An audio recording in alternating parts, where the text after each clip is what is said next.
Bismillahirrahmanirrahim. Assalamualaikum warahmatullahi wabarakatuh. Alhamdulillah Rabbil Alamin. Wassalatu wassalamu ala syarafil anbiya wal mursalin wa ala alihi wa ashabihi ajma'in. Qala rabbi shrah li sadri wa yassir li amri wa hlul 'uqdatan min lisani yafqahu qawli. Rabbi yassir wa la tu'assir ya karim, amma ba'd. Terima kasih kepada Al-Fadhil Tuan Pengurusi, rakan dari panel, Fadil Dr. Wifaq, Datuk Dr. Siddiq Fadil, Ketua Fadil Dr.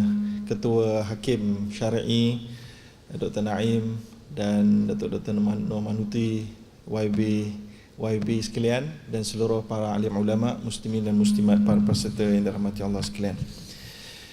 Alhamdulillah kita dapat bersama dalam program ini. Dan yang pertama, saya kira perbincangan tentang maqasid asy-syariah ini sudah banyak berlaku di pelbagai tempat, tetapi dia tetap menjadi satu perbincangan yang mengelirukan untuk diamalkan, mengelirukan bagi mereka yang mengamalkan.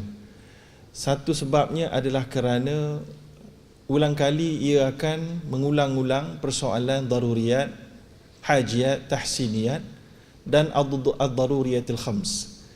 Tetapi dari sudut aplikasinya ia sangat sukar. Dari sudut ilmunya ia bersifat falsafi. Dari sudut aplikasinya boleh bercambah kepada pelbagai bentuk. Satu pihak mengatakan bahawa mereka mengamalkan maqasidus syariah untuk mencapai penjagaan agama, tapi daripada kelompok yang lain, cara itu menghancurkan agama. Satu pihak mengatakan mereka sedang membangunkan negara dengan melakukan itu dan ini. Satu pihak lagi berpendapat itu tidak lain hanya memecah belahkan. Lalu dia tetap menjadi satu tempat yang bercanggah dan berbezanya pendapat para alim ulama.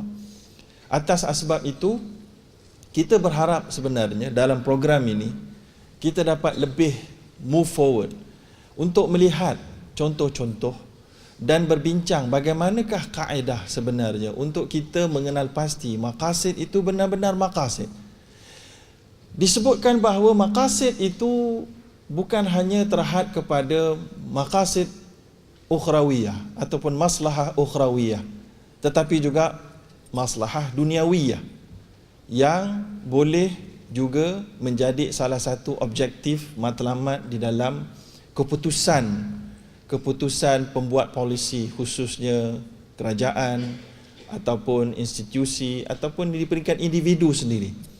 Maka atas dasar itu saya kira pembentangan yang akan saya lakukan daripada kertas ini cuba secara ringkas sahaja dan tidak sama sekali mencakupi seluruh aspek yang perlu ada dalam pembangunan negara, tetapi hanya secara terpilih. Dan mengapa dipilih pun saya sukar untuk menjawabnya mengapa. Kerana sebenarnya masa yang diberikan, yang saya ada pada ketika menulis kertas ini, apa yang dapat saya masukkan ke dalam kertas ini bagi saya wajar untuk dikongsikan dan boleh dikirakan telah pun hampir disepakati oleh para alim ulama, kerana proses untuk menyatakan inilah dia maksad syariah, dia perlu melalui satu proses yang panjang, al-istiqra' at-tam sepatutnya, tetapi atas kelemahan manusia kita tak mampu untuk membuat al-istiqra' at-tam, iaitulah proses penelitian nas-nas Al-Quran dan Al-Sunnah, letak dalam satu basket, lihat secara mendalam, ya, apakah dia kehendak Allah, ya. Lepas itu barulah kita boleh kata inilah dia maksud syariah. Tetapi hari ini dari sudut implementasinya, kita tidak melakukan proses akademik itu. Kita hanya ambil 1, 2, 3 ayat, kita letakkan, dan apabila dia berselari dengan kehendak dan logik kita, kita mengatakan itulah dia maksud syarak. Maka itulah dia satu proses yang perlu pembaharuan bagi saya, yang perlu diletakkan satu mekanisme satu proses filter bagaimana caranya. Dan itulah kerja para alim ulama yang belum siap bagi saya. Yang belum siap dalam bab maksad ataupun maqasid syariah ataupun masalih al-mursalah dan seumpamanya. Baik, jadi apabila saya diminta untuk membentangkan tajuk maqasidus syariah dalam pembangunan negara, topik ini memang sangat luas, tapi sebagaimana saya sebut, saya akan memilih secara selektif beberapa item sahaja. Dan sebahagian besar item ini sudah pun diketahui oleh ramai orang. Cuma persoalannya implementasi sekali lagi. Tapi untuk menunaikan tanggungjawab, saya bentangkan dan saya akan pilih beberapa pages untuk saya fokuskan. Tidak perlu saya membaca word by word daripada kertas kerja ini. Yang pertama, sebagai mukaddimah, maqasidus syariah dalam pembangunan sesebuah negara boleh dilihat daripada beberapa ayat. Yang kalau kita lihat antaranya ayat dalam page yang ketiga, saya nyatakan walau anna ahlal qura amanu wattaqau la fatahna alaihim barakatin minas sama'i wal ard. Lalu Allah SWT berkata, kalaulah ahli sesuatu kampung itu beriman dan bertakwa kepada Allah, nescaya pasti kami akan bukakan rezeki keberkatan daripada langit dan bumi. Maka kehidupan kita, seluruh jenis pembangunan, kita nak capai ini. Nak capai kemakmuran, keamanan dunia dan akhirat, langit dan bumi. Ya, maka sudah tentulah apa yang Allah nyatakan tadi, amanu wattaqau, adalah maksad yang paling tinggi dalam sesebuah negara. Iaitulah membawa pemimpin, masyarakat, alam seluruhnya kepada, khususnya kepada membawa mesej dan juga arahan Allah SWT. Dari sudut manusianya adalah beriman kepada Allah SWT. Bertepatan juga dengan firman Allah, alladzina immakannahum fil ardi aqamus salah wa atau zakah wa amaru bil ma'ruf wa nahaw 'anil munkar walillahi aqibatul umur. Bagi orang yang telah diberikan kedudukan oleh Allah SWT, mereka mendirikan solat, menunaikan zakat, wa amaru bil ma'ruf, mereka mengajak kepada kebaikan dan melarang daripada kemungkaran, walillahi aqibatul umur, dan kepada Allah mereka menyerahkan segala urusan mereka. Jadi jelas kat situ pembangunan yang pertama, pembangunan rohaniyah. Jadi bila kita sebut dalam pembangunan negara, rohaniyah. Kalaulah pembangunan material itu adalah maksad utama, maka Firaun telah pun berjaya mencapainya, kerana dia telah berjaya membina peradaban yang dahsyat. Termasuklah juga kubur dia yang menjadi salah satu keajaiban dunia, piramid. Kubur dia tu kan, ya, dahsyat. Tetapi itu tidak memadai. Sebab itulah Allah SWT berkata kepada Nabi Musa AS dan juga kepada Nabi Harun AS, idhaba ila fir'auna innahu tagha. Maka ini menunjukkan tidak capai lagi maksud pembangunan yang dikehendaki.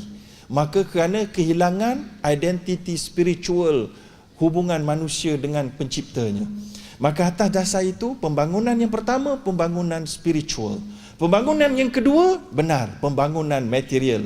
Sebagaimana tercatat dalam surah Hud, dalam muka surat yang ketiga, iaitulah huwa ansha'akum minal ard wasta'marakum fiha fastaghfiru thumma tubu ilaih inna rabbi qaribun mujib. Allah kata dialah yang mencipta kamu daripada bumi, wasta'marakum, yang ditafsirkan oleh Al-Imam Ibn Kathir, ja'alakum fiha imaran tu'ammirunaha wa tastaghilunaha. Kamu jadikan dalam bahagian kamu itu, bangunan kamu, bumi kamu itu, bangunan-bangunan, binaan-binaan, pembangunan-pembangunan material yang kamu dapat manfaat daripadanya, ambil untung daripadanya. Wa tastaghilunaha, kami ambil untung daripadanya, dan kamu memberi manfaat kepada orang lain.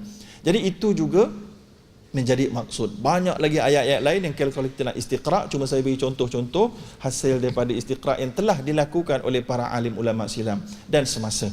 Lalu pembangunan rohaniyah dan pembangunan ukhrawiyah. Baik, jadi itu adalah mukaddimah sebenarnya. Kemudian kalau kita pergi kepada muka surat yang kelima, iaitulah saya mula masuk kepada bentuk-bentuk pembangunan yang dikehendaki dalam perspektif daripada perspektif maqasid syariah. Yang pertama, memastikan pemimpin yang baik itu menjadi pemimpin, orang yang baik itu menjadi pemimpin. Jadi pembangunan ni dia melibatkan polisi, melibatkan ada seorang buat keputusan. Seorang paling tinggi, ada kumpulan-kumpulan dia, menteri-menteri dia akan buat keputusan. Maka maksud dalam syariah ni lantik yang terbaik. Dalil dia senang saja, iaitulah pemimpin pada zaman baginda Nabi SAW adalah Nabi sendiri, adalah manusia yang terbaik. Dan kemudian Nabi memilih yang terbaik selepasnya. Dan juga para sahabat memilih yang terbaik selepasnya.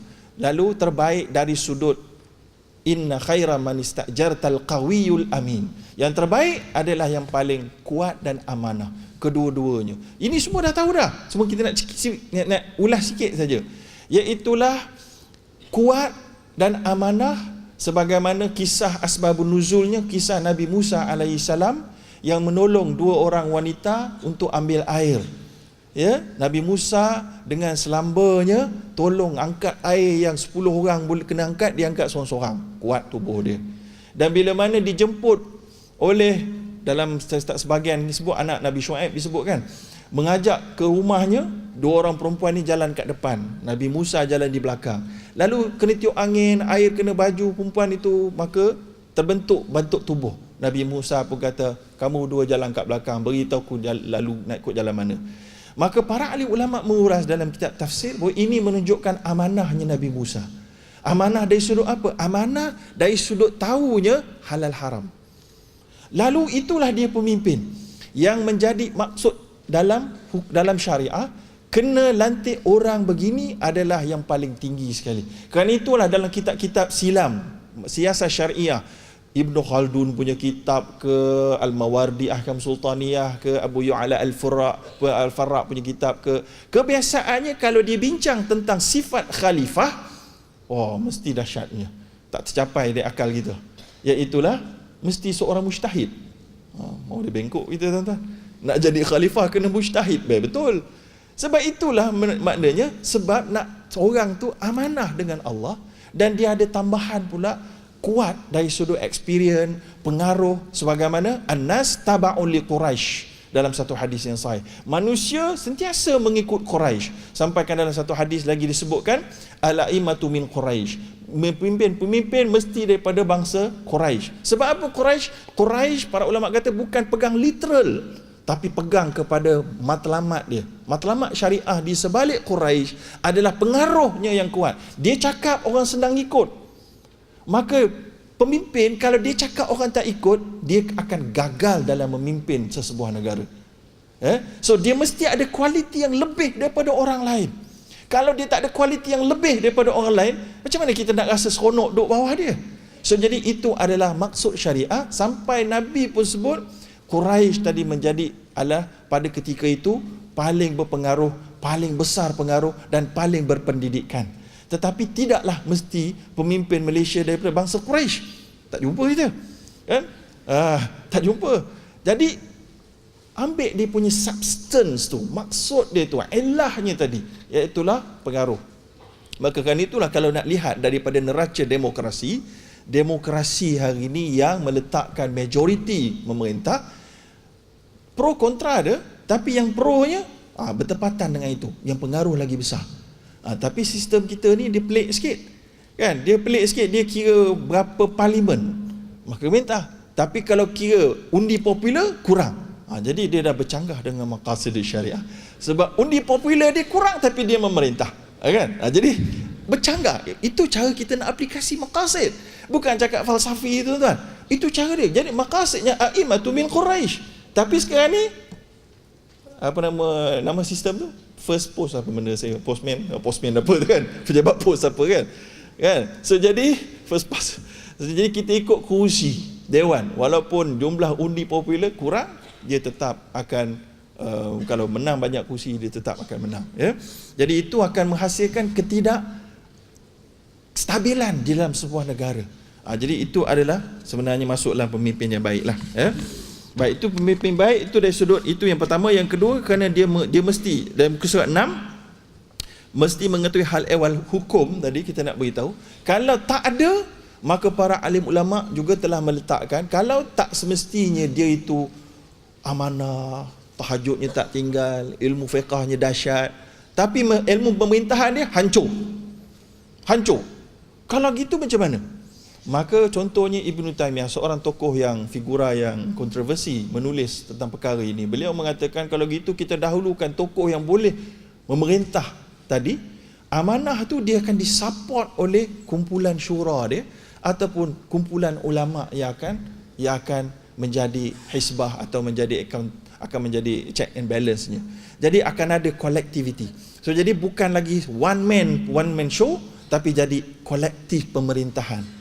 Bukan seorang tokoh, tapi beberapa. Seorang tokoh adalah yang ke depannya, tapi di belakangnya ada kumpulan ulama. Tapi ulama ni mestilah bukan ulah dalam semak atau ulama su.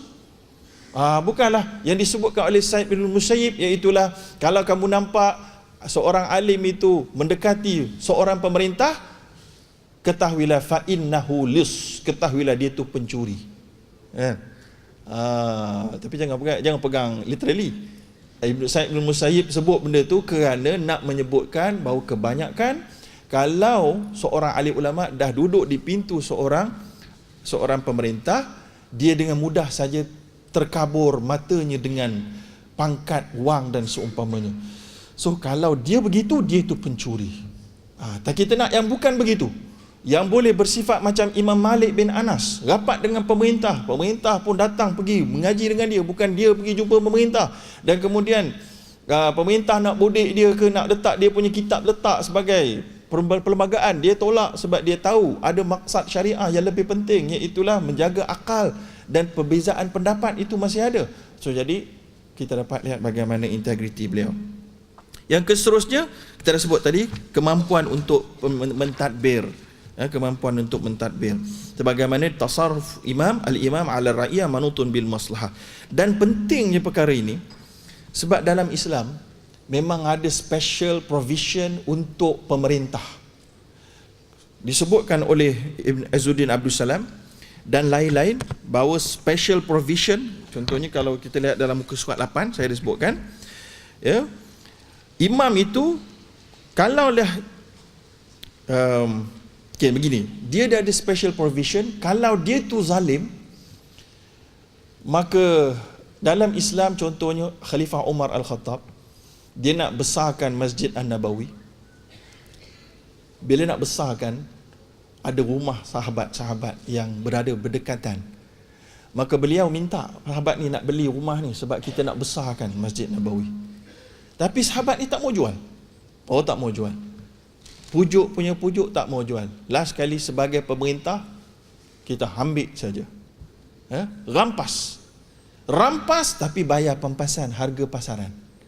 Nampak? Dan para sahabat semua tak ada komen. Semua menganggap okey. Ini menunjukkan ijma' sahabat. Itulah dia eksklusiviti kerajaan, pemimpin. Bayangkan kalau kita tersilap memilih pemimpin, lalu dia punya maslahah bukan maslahah amah, tapi maslahah fardiyah, muqaddam alal maslahatil amah. Ini akan menjadi masalah yang besar. Sebab itu proses pemilihan pemimpin itu penting. Sebab itu rakan-rakan kita yang YB dan ahli-ahli politik ini, mereka mempunyai tanggungjawab yang besar, sangat besar, untuk memastikan maqasid ini terjaga. Mereka kena berjuang pagi, petang, siang, malam. Kita support dia belakang lah. Kan? Sebab kita tak reti politik ni, kita luruh benda. So jadi penting untuk mendapat support daripada masyarakat. Dan bukan kata alah ni cerita politik ni malas lah, benci lah cerita politik, semua sama je. Ini tak boleh, tak bertepatan dengan maqasid. Sebab politik ini melibatkan kamu semua. Dan tak boleh juga ada orang-orang yang terlibat macam YB ni. Bila kita cakap, Datuk Dr. Seri Fadil cakap contoh, beri nasihat, dia kata alah you duduk kat luar politik, you mana tahu, you duduk bilik sejuk saja. Kan? Kita duduk atas medan, pergi keluar sana, pergi keluar sini, pergi satu rumah cula sini. So kita ada right untuk bagi pendapat, you tak ada right. You punya pendapat tak ada nilai.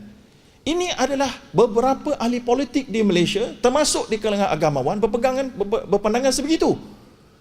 Saya masih ingat ada satu orang Mufti Pulau Pinang beri pendapat, dia kata Mufti Pulau Pinang ni bukan orang politik, dia bukan tahu, ni bukan bidang dia, tak payah.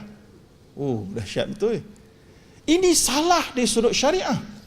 Yang dari sudut syariahnya, bila politik dia melibatkan kita semua. Bila kerajaan kata ada GST, adakah saya ahli akademik tak kena GST? Saya kena. Semua tuan-tuan kena, pelajar kena. Bila kerajaan kata boleh bagi baca buku, tuan-tuan semua dapat, pelajar dapat semua kan. Kalau kerajaan kata tak mau bagi, tuan-tuan semua tak dapat. Jadi ini bererti kita semua politician. Cuma full time atau not full time saja. So saya bukan full time, tapi saya sentiasa terlibat dengan segala kerajaan putusan. Maka kita berhak untuk memberi pendapat. Ada orang kata analoginya macam orang tengok bola sepak. Engkau duk tengok ke atas je, kau jangan cakap banyak. Lain, bola sepak memang tak terlibat dengan padang. Tapi politik, walaupun saya duduk dekat tepi, saya terlibat dengan semua keputusan dalam padang. Macam seolahnya penonton tu berjudi lah, kan? Kalau kalah orang dalam padang, dia pun rugi. So kita ni bukan berjudi, tapi kita duduk atas dekat tepi ni, semua kita terlibat dengan keputusan orang dalam medan. Maka kerana itu, keterlibatan masyarakat dalam politik dan membantu proses memilih pemimpin yang terbaik adalah satu maqasidus syariah dalam pembangunan negara. Okey? Baik. Yang seterusnya, yang kedua pula, pertama tadi pemimpin habis. Yang kedua, iaitulah maqasid syariah dalam pembangunan mestilah berfungsi untuk menghasilkan masyarakat yang berani, berilmu dulu. Berilmu dan berani. Bukan berani kosong. Berilmu dan berani. Sebagaimana Abu Bakar As-Siddiq telah pun terkenal dalam ucapan dia, fa inni qad ullitu alaikum walastu bi khairikum fa in ra'aitumuni ala haqqin fa'inuni. Kalau kamu lihat aku dalam kebenaran, bantu aku. Kalau kamu lihat aku dalam kebatilan, betulkan aku. Ucapan yang sama diungkapkan oleh Umar Al-Khattab. Malah kedua-dua ungkapan itu datang daripada hadis Nabawi, iaitulah idza aradallahu bil amiri khaira ja'alahu wazira sidqin ja'alahu wazira sidqin in nasiya dhakkarahu wa in dhakara a'ana wa in arada bihi ghaira dhalik ja'ala lahu wazira su idza nasiya lam yudhakkirhu wa in dhakkarahu lam yu'inhu. Iaitulah apabila Allah nakkan kepada seorang pemimpin itu kebaikan, Allah jadikan dia orang kanan yang bagus-bagus. Apa contoh jujur dan bagus? Bila dia ingat, mereka bantu. Bila pemimpin lupa, dia tolong ingatkan. Dan apabila Allah nakkan yang sebaliknya, pemimpin itu akan dapat menteri orang kanan yang buruk. Apa ciri buruk? Bila mana pemimpin itu tak ingat, dia tak akan ingatkan. Dan apabila pemimpin itu ingat, dia tak akan bantu. So jadi itulah dia yang kita nakkan dalam sebuah pembangunan negara. Rakyat yang tidak penakut untuk memberi pendapat, tapi mestilah pendapat yang berdasarkan kepada ilmu. Sebagaimana Umar Al-Khattab bersetuju dengan pendapat seorang wanita yang memberikan teguran dan nasihat walaupun secara terbuka. Walaupun secara terbuka, tapi diterima dengan lapang dada apabila ianya benar. Kalau tak benar, tidak takut untuk dijelaskan justifikasi. Kalau pemimpin gagal memberikan justifikasi, dia gagal sebagai pemimpin, satu branch dia gagal. So, pemimpin sebagaimana alim ulama mesti menjalankan tugasnya, memberikan justifikasi kenapa ini perlu dilakukan. Kalau gagal dan ikut cara, ikut je lah, taklid je lah, jangan sama banyak-banyak sangat soal. Maka ini bukan ciri pemimpin yang dikehendaki. Dan ciri rakyat dalam pembangunan yang dikehendaki adalah rakyat yang sebagaimana kita sebut dan disebut dalam hadis-hadis dan sebagainya, yang mampu untuk menegur dan menasihati kepimpinan. Ikut konteks. Ada konteks disebut dalam hadis-hadis, tegur secara empat mata. Ada konteks, tegur secara umum. Ikut sistem mereka. Kalau dalam sistem demokrasi, kita masuk aplikasi sikit. Sistem demokrasi, boleh tak kita tegur secara media? Boleh, sebab itulah dia rangka sistem demokrasi. Rangka sistem demokrasi memang mengizinkan kritikan integriti pemimpin melalui cara terbuka. Maka itu tidak bercanggah dengan hadis-hadis Nabi yang menyuruh menegur secara sembunyi. Tidak bercanggah. Jadi ini adalah aplikasi maqasid yang rumit, yang satu orang boleh berpendapat begitu, satu orang boleh tidak bersetuju.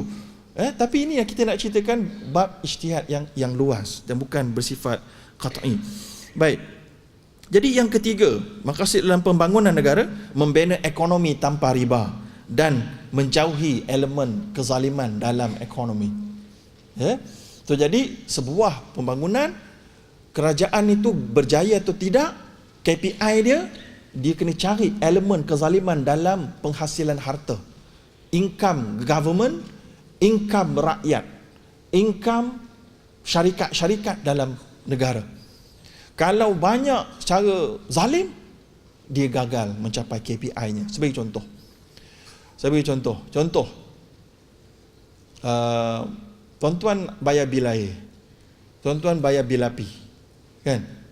Adakah tuan-tuan pernah ditanya bersetuju atau tidak dengan tarif elektrik dan air? Tak pernah, kan? Tapi kalau ditanya, sampai bila kerajaan tak boleh buat keputusan? Kan? So, jadi akhirnya dia tak tanya. Bila dia tak tanya, dia naikkan bila-bila, dia boleh apa bila-bila dan seumpamanya. Itu namanya uqudul id'an dalam fiqhul muamalat. Ya? Dan sebahagian ulama kontemporari membuat research, mereka mengatakan kalau dia tidak dapat uphold justice, kan, keadilan, maka dia haram sebenarnya.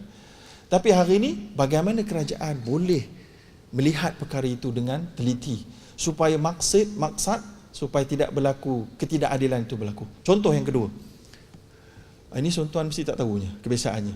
Iaitulah hari ini tuan-tuan tahu berapa ramai umat Islam di Malaysia pakai top up prepaid.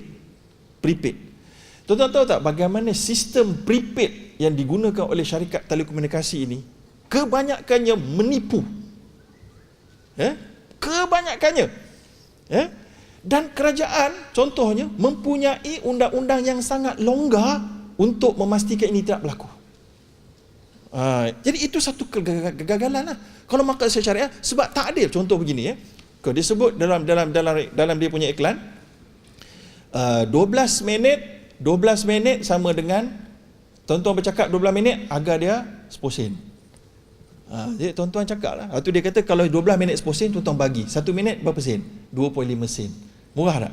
Kita pun ingat murah. Kita pun telefon, kita cakap 30 saat. Macam tuan-tuan telefon isteri tuan-tuan 30 saat je kan? Tak cakap lama kan? Belum kahwin lama lah. Okay. So 30 saat 30 saat tuan-tuan kena bayar berapa tahu tak? Jawapannya 10 sen. Sama macam 12 minit. Ada tak orang yang guna top up tahu benda ni? Tak tahu kan? Sebab dia pakai per blok. 30 saat dia kira satu blok, 30 saat satu blok, 30 saat satu blok.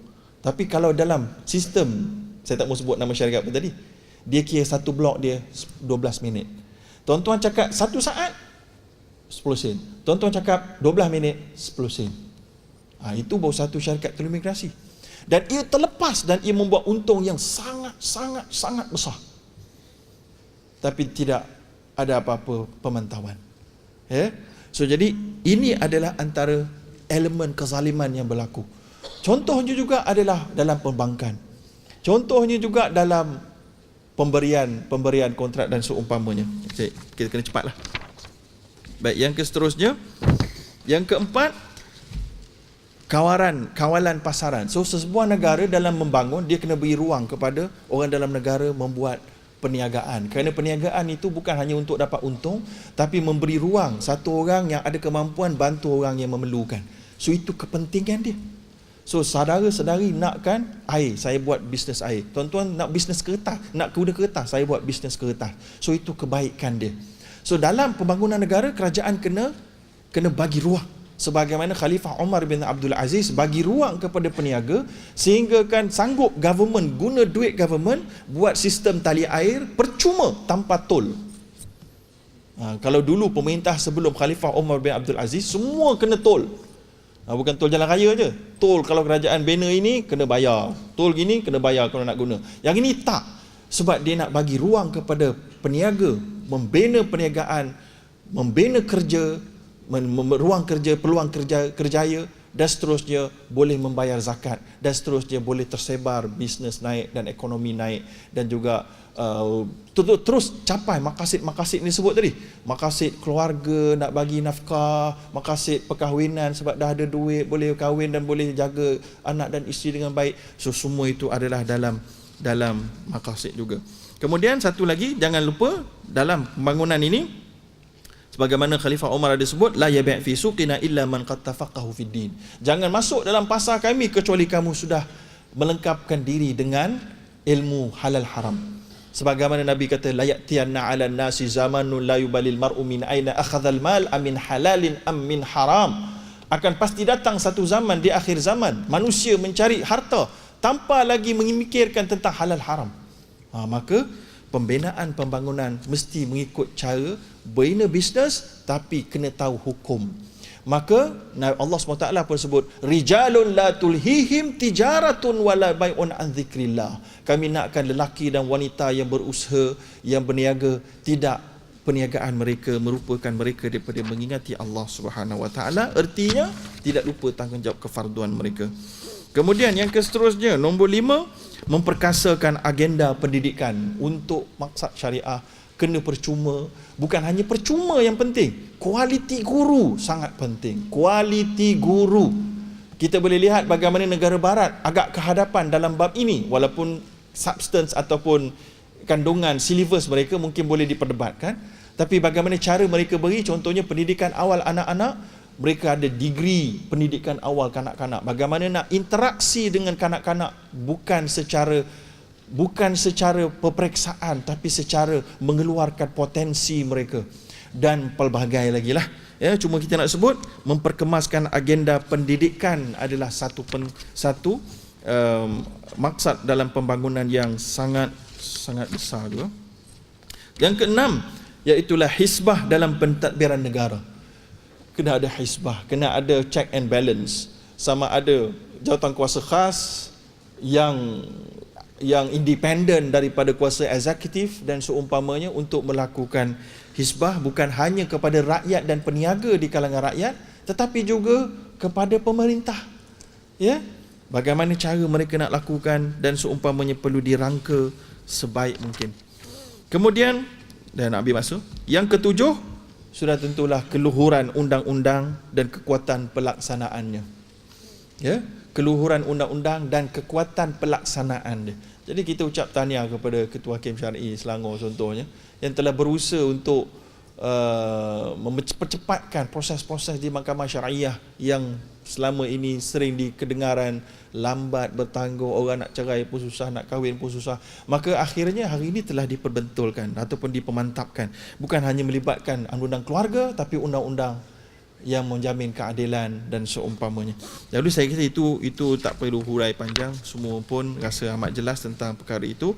Yang ke-8, peranan media. Oleh kerana media dalam pembangunan negara banyak memberi kesan yang besar. Pembangunan pemikiran, subconscious mind, dan juga ekonomi, keyakinan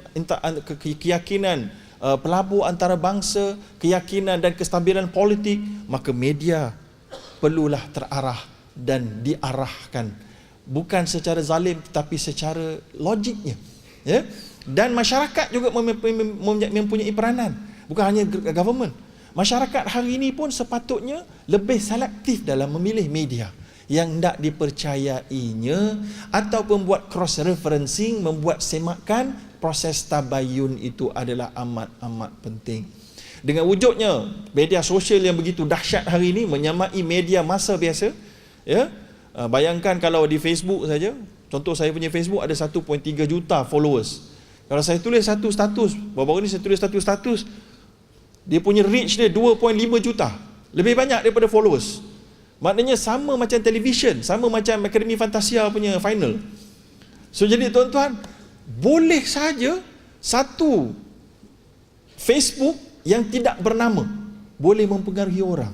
Kalau saya punya, saya bertanggungjawab. Kalau saya menipu dia tu, saya kena saman. Ada hari ini begitu banyak Facebook yang tanpa diketahui adminnya siapa. Betul tak? Disorok je admin, tapi cerita punya dahsyat. Malangnya masyarakat kita tak pandai memilih. Dia ambil, dia pegang benda tu. Padahal tuan-tuan, saya nak beritahu, jangan percaya mana-mana Facebook page kalau tak ada admin yang berani tampil kata dialah admin yang bertanggungjawab tentang apa semua yang ditulis. Jangan percaya tuan-tuan, sehebat mana pun dia, apa kontennya. Kerana itu bercanggah dengan maqasid syariah. Kerana dia bebas. Mungkin memang dia nyatakan 9 benda baik yang betul. Biasalah macam skin cepat kaya tuan-tuan. Orang pertama yang awal memang mesti dapat untungnya. Nak tipu, lepas tu 1-2 dia tipu, kita akan mempercayainya kerana kita anggap semuanya dah betul. Tapi oleh kerana tidak ada siapa yang bertanggungjawab kepada page tersebut, media, majalah tersebut, akhbar tersebut, surat layang tersebut, maka masyarakat perlu menjadi orang yang aware tentang tanggungjawab mereka dalam menerima maklumat, bukan sekadar kita menemplak pihak berkuasa dan polisi mereka. Kemudian yang terakhir yang dalam kertas ni muka surat 21, iaitu pemeliharaan alam sekitar dan pembangunan. Jadi jangan dalam pembangunan negara kita kata sebab nak bangunkan kita tarah semua bukit, kita potong semua pokok, ya. Kemudian sebab kita nak buat pembangunan, kita biarkan jalan raya semua warna merah, biarkan semua sekali orang janji kita dapat untung. Maka ini adalah bercanggah dengan maqasidus syariah, kerana pemeliharaan alam dalam pembangunan, malah dalam peperangan juga sangat perlu dijaga, sampai tak boleh kita sambil-sambil nak perang, sambil-sambil tu tak ada pasal kita nak potong pokok, nak tebang pokok, nak tembak pokok, nak bom pokok dan seumpamanya.